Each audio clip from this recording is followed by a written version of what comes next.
The Toyota Land Cruiser, the Ford Raptor, the Land Rover Defender, these are all icons of off-roading that no matter where you go, chances are they'll be able to get you there and then get you home. That's their whole marketing shtick. And they've been pretty darn good at it for the last 60 years. But there are a few places that those vehicles simply cannot go. But what if you want to go to those places? Well, you call the undisputed kings of off-roading, the Arctic trucks.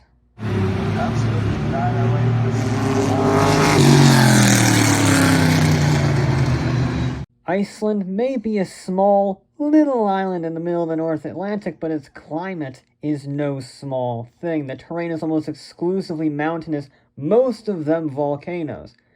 To put it in perspective how much of Iceland is volcanic, despite having less than 300,000 square miles of land, Iceland is the fourth most volcanically active country on Earth. And at the same time, their location just south of the Arctic Circle means that winters can be particularly harsh, with frequent negative 10-degree days and up to 40 inches of snowfall per year on average.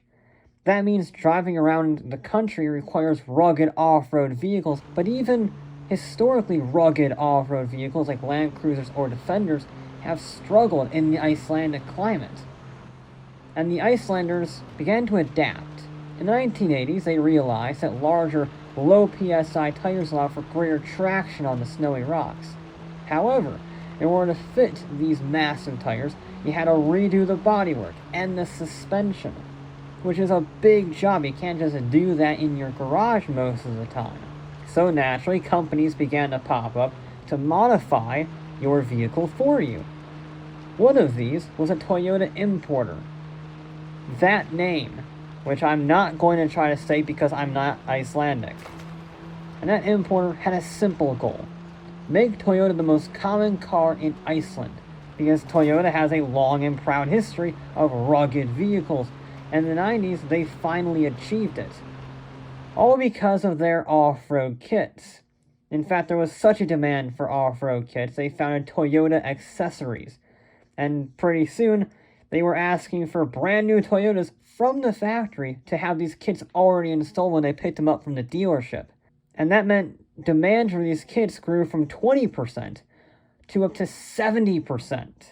70% of all of the vehicles leaving that Toyota import shop had the modifications already on them.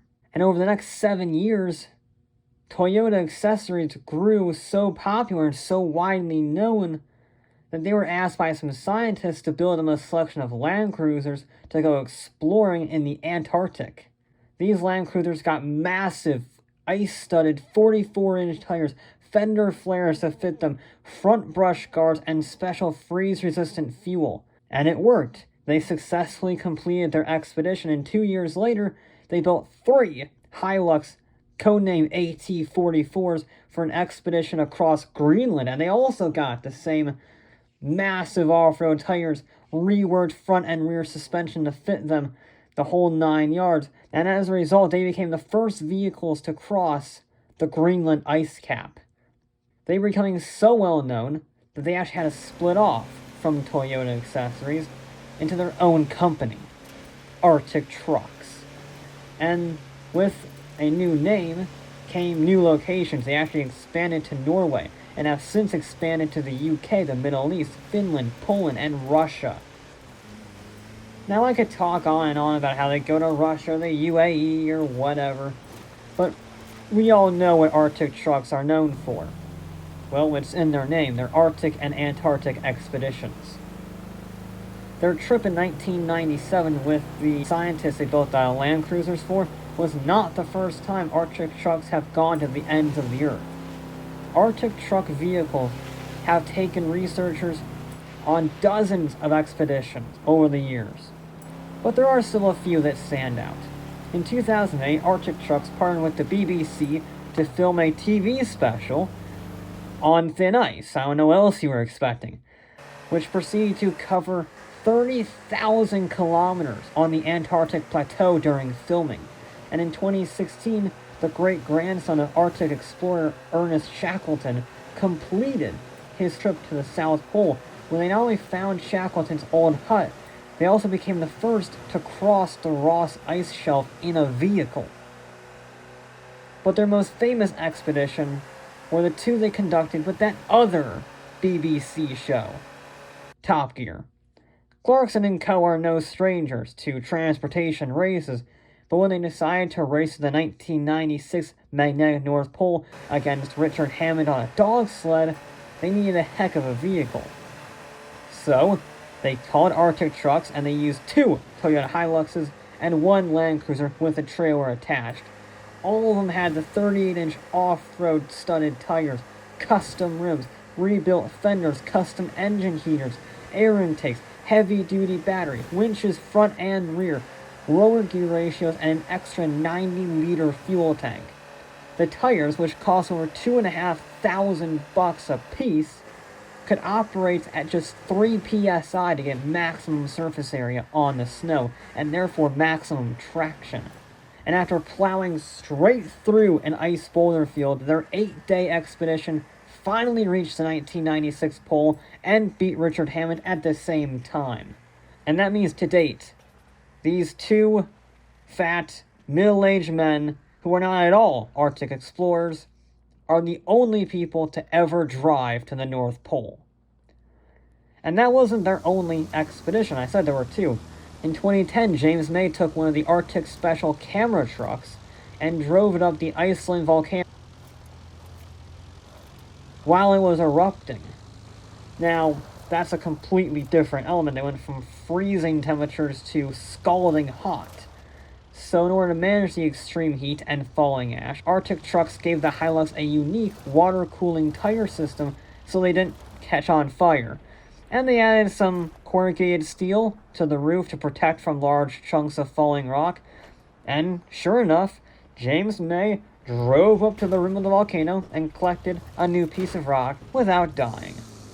The Top Gear specials really did just show that Arctic Trucks could do anything more than just their name.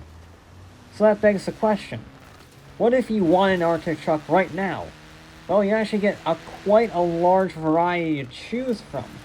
There's sport and utility kits, professional kits, or the full polar kits. Now, the sport utility ones are the cheapest, and they start at about 16,000 pounds, but it goes up from there. For instance, the AT-44 Tacoma Polar version that drove to the South Pole cost $400,000, plus the vehicle. And the Hilux 6x6 conversion, yeah, they got 6-wheeled vehicles, starts at $172,000. You do get a heck of a lot of vehicle for that, both, length and axles, but also tech. You get 15 inches of ground clearance, a 550-liter fuel tank, a 12-volt generator, and each of the axles has its own locking differential. So that's 3 axles, 3 locking diffs.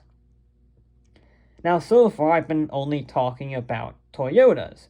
But after they separated from Toyota in 2005 to come out on their own Arctic Trucks division, they branched out. They went to Lexus, Isuzu, Nissan, Ford, Volkswagen, and even a Mercedes van. The Polar off-road conversion vehicle class is very niche. However, not only has Arctic Truck capitalized on it and become the vehicle for any exploration, they've also been able to tackle things for the desert or trails. They are the definitive off-roading juggernauts. When a Land Cruiser can't make it back, you send it to Arctic Trucks, and they can quite literally go to the moon and back without a scratch on them. If they can go to the North Pole and they can go to volcanoes, they can go literally anywhere and make it home in time for supper.